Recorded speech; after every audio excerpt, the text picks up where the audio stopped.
Now, NBC5 investigates the road to freedom for ex-Chicago alderman and ex-con Ed Burke.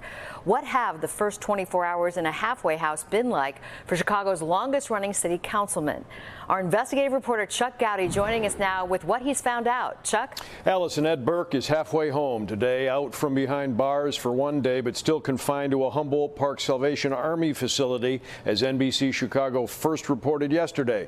The Thompson Federal Prison in Burke's rear-view mirror now. Burke had been locked up here, sleeping in a dormer, we're told, with 60 other male inmates.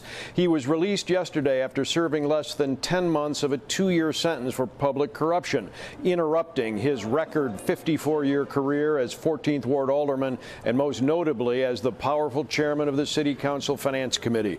Burke expected to transition into home confinement, but for the moment he remains inside that Bureau of Prisons contracted halfway house in Chicago's Humboldt Park.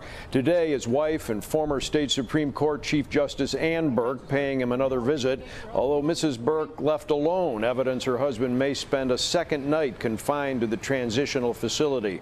One source telling us Burke's physical condition appears waning and that his 81-year-old body has become more hunched over than evident even during trial a year and a half ago. Legal and prison experts we've talked with today say Burke appears headed for home confinement, likely without electronic monitoring. Burke reaping the benefits of new federal provisions aimed at keeping people out of prison. And what the Bureau of Prisons is trying to do is they're trying to release people who can safely be released into home confinement to reduce the number of people who are in prison. The Bureau of Prisons has a major overcrowding problem, and they are also fully committed, I think, for the first time to actually using the mechanisms in the law to allow people to spend the remainder of their sentences on home confinement. It doesn't apply to everybody, but it does apply to Ed Burke and people who are similarly situated to him. I think that there are a lot of people who are in a position where they're ready to come home as well, and for whatever reason, whether it's the timing or the nature of their conviction, where they're not eligible to be able to earn these credits, or their situation came up before the Bureau of Prisons issued this guidance and was really committed to getting people out. I do think he's very lucky, and I'm sure he feels very lucky, as I'm sure his family does.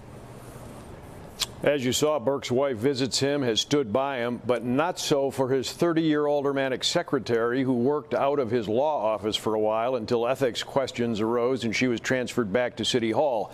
According to sources close to Burke, that secretary hasn't spoken to her former boss since the day the FBI raided their office. That was in 2018.